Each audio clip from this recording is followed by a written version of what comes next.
Selamat malam Omania. Selamat datang lagi di Midnight Live. Apa kabar penonton? Minggu depan udah gajian ya? Pantesan semangat banget. Oh belum? Padahal udah senang mau bayar utang lagi. Oke, langsung saja kita mulai. Inilah Midnight Live.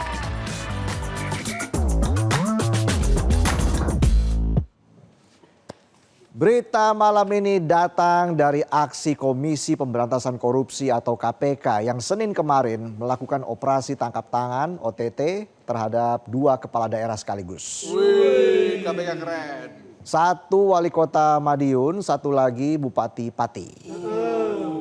Beda daerah, beda jabatan, tapi tujuan akhirnya sama, sama-sama korupsi. Korupsi lagi, korupsi lagi. Udah kayak drama tapi bukan dracin. Apa nih? Drakor, drama korupsi.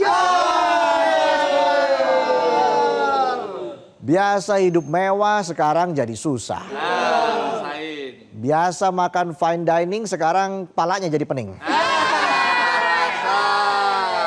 Biasa tidur pules sekarang kipas-kipas. Belum lagi nyamuknya segede anak sapi. Jadi KPK ini. Coba aja nyamuknya di zoom in. Iya. Pasti seukuran anak sapi tuh. Kalau di zoom out balik lagi jadi anak nyamuk. Jadi anak nyamuk lagi. Itu nyamuk kalau di screenshot. Ngapain lo screenshot nyamuk? Buat wallpaper. Iya. Ada gitu wallpaper HP pakai gambar nyamuk. Aja ada. Lanjut lagi, OTT pertama dilakukan KPK di Kota Madiun, Jawa Timur. Dalam operasi senyap tersebut, KPK awalnya mengamankan 15 orang. Salah satunya Wali Kota Madiun, Maidi. Namun setelah dilakukan pemeriksaan sementara di Polres Madiun Kota, 9 orang dibawa ke Jakarta untuk pemeriksaan lebih lanjut termasuk Maidi. PLT Deputi Penindakan dan Eksekusi KPK Asep Guntur Rahayu mengatakan dari rangkaian pemeriksaan oleh KPK, 3 orang akhirnya ditetapkan sebagai tersangka. Wali Kota Madiun Maidi, Kepala Dinas PUPR Kota Madiun Tarik Megah, dan pihak swasta Rohim Rudianto. KPK menetapkan status tersangka terhadap Maidi dalam dugaan perkara permintaan fee proyek dan pemerasan dana CSR. 2 kasus korupsi sekaligus. Udah kayak promo buy one get one. Lanjut lagi, dalam konferensi persnya di gedung KPK, Asep Guntur menyebutkan kalau Maidi meminta fee kepada kontraktor sebesar 6% dari nilai proyek 5,1 miliar rupiah terkait proyek pemeliharaan jalan. Permintaan tersebut disampaikan Maidi melalui Kepala Dinas PUPR Tarik Megah. Namun pihak kontraktor hanya sanggup membayar 4% atau sekitar 200 juta rupiah yang akhirnya disepakati Maidi. Ini wali kota apa preman minta jatah? Padahal itu buat pemeliharaan jalan loh. Kalau jalannya nanti tiba-tiba cuma setengah gimana? Benar juga, iya. Bukannya jadi jalan malah jadi jal. Cuma setengah. Iya. Tak hanya itu, menurut Asep Guntur, Maidi juga menjadi tersangka dugaan kasus korupsi terkait dana CSR. Peristiwa ini bermula pada Juli 2025 saat Maidi memberi arahan pengumpulan uang melalui Kepala Dinas Perizinan Pelayanan Terpadu Satu Pintu berinisial SMR. Dan juga Kepala Badan Keuangan Daerah inisial SD. Arahan itu ditujukan kepada pengurus Yayasan Stikes Bakti Husada Mulia Madiun terkait pemberian izin akses jalan dalam bentuk uang sewa selama 14 tahun senilai 350 juta rupiah. Mirisnya permintaan tersebut berdalih untuk kebutuhan dana CSR Kota Madiun. Bukan main, lembaga pendidikan dikibulin pakai bawa-bawa CSR. Kayak nggak pernah kuliah aja. Kuliah nggak sih? Ya udah tahu saya. Uang 350 juta tadi diberikan pihak Stikes melalui Rohim Rudianto selaku pihak swasta yang selama ini menjadi orang kepercayaan Maidi. Tipikal oknum pejabat begini nih. Kayak ular banyak bisanya. Bisa pencitraan, bisa ngobrol janji manis, bisa nilep duit rakyat. Dari 2 kasus tersebut, KPK menyita uang tunai senilai 550 juta rupiah, 350 juta dari tangan Rohim dan 200 juta rupiah lainnya dari Kepala Dinas PUPR Tarik Megah. Setengah miliar rupiah kalau dibeliin skincare bukan cuma bikin muka glowing. Nyamuk aja ke sliding. Untung gak kena kartu kuning tuh nyamuk. Bisa. Coba cek VAR. Jangan-jangan tuh anak sapi kalau di zoom in jadi nyamuk. Ya. Balik lagi sapi. Balik lagi. Sapi apa yang paling romantis? Sapi ring makan berdua. Sama kamu. Sapi apa yang galau? Pria-pria kasapian. Sapi bengong. Pasca terjaring OTT KPK, Maidi bersuara. Karena kalau berkeringat habis main padel. Maidi hanya meminta doa dari masyarakat Madiun apabila selama ini memiliki kekurangan.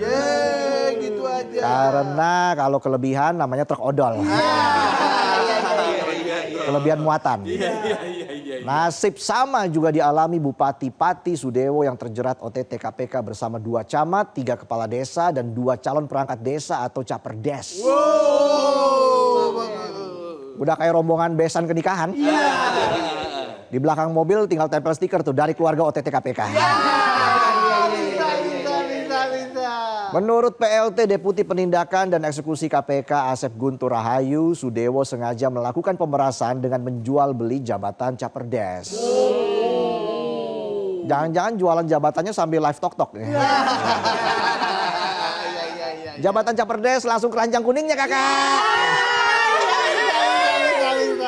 Untuk memuluskan akal bulusnya, Sudewo sengaja membentuk tim 8 yang berasal dari para kades di lingkungan Kabupaten Pati. Namanya tim 8. Itu tambah 3 lagi jadi starting line up. Dalam tim tersebut, Abdul Suyono dan Sumaryono menghubungi para kepala desa di wilayahnya masing-masing untuk menginstruksikan pengumpulan uang dari para caperdes. Menurut Asep, Sudewo sudah mematok tarif bagi caperdes yang ingin mendaftar. Nilainya sebesar 125 juta sampai 150 juta rupiah. Ada tarifnya. Buset, main patok. Udah kayak bakpia aja. Bakpia patok. Enak tuh. Lucunya dari harga yang sudah dipatok, di markup lagi sama Abdul Suyono dan Sumaryono menjadi 165 juta sampai 225 juta rupiah. Dari selisih. Mereka cari untung dari uang caperdes yang dikorupsi Sudewo. Jadi duit korupsi dikorupsi lagi. Korupsi kuadrat. Kasihan rakyat. Bayangkan pemerasan terhadap caperdes membuktikan bahwa korupsi tidak lagi eksklusif milik gedung bertingkat tapi sudah menjajak ke tanah desa. Jabatan perangkat desa yang sejatinya tugas pengabdian berubah menjadi barang dagangan. Tarifnya pun tidak main-main, puluhan hingga ratusan juta rupiah. Desa naik kelas bukan dalam pelayanan tapi nominal setoran. Kalau kita lihat gaji para perangkat desa bahkan tidak menyentuh angka UMR, seorang sekretaris desa saja menurut peraturan pemerintah nomor 11 tahun 2019 minimal mendapat gaji sekitar Rp2.200.000. Sama halnya dengan kepala urusan atau kepala seksi desa yang selisih angkanya hanya ribuan rupiah. Jika kondisinya seperti ini maka logika ekonominya sederhana tapi sangatlah memprihatinkan. Jika masuk menjadi perangkat desa saja mahal, maka saat jadi nanti pikirannya balik modal. Iya, benar. balik modal. Iya. Pemikiran seperti inilah yang membuat rantai korupsi tidak pernah bisa putus. Ngeri itu, ngeri. Bahkan dimulai dari level terkecil tingkat desa. Menurut KPK, uang hasil pemerasan disimpan dalam karung sebelum diserahkan ke Sudewo. Totalnya berjumlah 2,6 miliar rupiah yang terbagi atas beberapa nominal mulai dari 10 ribuan hingga 100 ribuan rupiah. Bahkan ada beberapa lembaran uang yang masih diikat karet. Iya tuh, kayak temer. Kalau karetnya 2 pedes tuh. Gado kali. Dalam kasus ini KPK menetapkan Bupati Pati Sudewo, Kades Karangrowo Abdul Suyono, Kades Arumanis Sumaryono, dan Kades Sukorukun Karjan sebagai tersangka. Penetapan tersangka membuat Sudewo bereaksi keras. Dalam keterangannya Sudewo merasa dikorbankan. Dirinya sama sekali tidak mengetahui praktek jual beli yang kini menjeratnya. Bahkan hampir semua kepala desa di Kecamatan Jaken yang menjadi tempat kejadian OTT tidak mendukungnya dalam Pilkada 2024. Sudewo sendiri menjadi salah satu kepala daerah yang sebelumnya mendapatkan sorotan oleh warganya sendiri pada 2025. Sederet keputusannya menjadi kontroversial hingga masyarakat Kabupaten Pati menggelar demonstrasi dan mendorongnya mundur. Betul. Salah satu kebijakannya menaikkan tarif pajak bumi dan bangunan, perdesaan dan perkotaan PBB P2 hingga 250%. Iya. Bahkan sempat ada wacana pemakzulan namun ditolak DPRD Kabupaten Pati berdasarkan hasil voting hak angket. Sebanyak 36 anggota DPRD menolak dan 13 anggota lainnya setuju agar Sudewo dilengsarkan dari jabatannya. Kini jabatan Sudewo terancam dengan sendirinya setelah terjerat OTT KPK beberapa waktu lalu. Pada akhirnya deretan OTT KPK bukanlah sekedar kabar kriminal namun cermin buram tentang rapuhnya integritas kekuasaan ketika amanah dikalahkan oleh nafsu. Nah, iya tuh betul. Jabatan yang seharusnya menjadi ruang pengabdian justru berubah menjadi ladang transaksi. Aduh. Sementara kepercayaan publik kembali diperas sampai kering.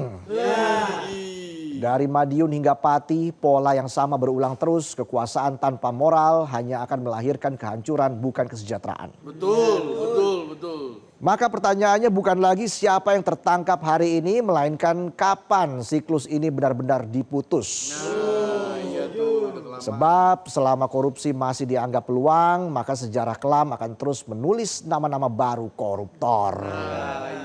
Dan rakyat lagi-lagi dipaksa menjadi penonton dari panggung sandiwara yang tidak pernah selesai. Itulah tadi sajian pembuka kami di Midnight Live. Kami akan kembali dengan sejumlah informasi lainnya. Jadi tetaplah di Midnight Live. Jelajahi cara baru mendapatkan informasi. Download Metro TV Extend sekarang.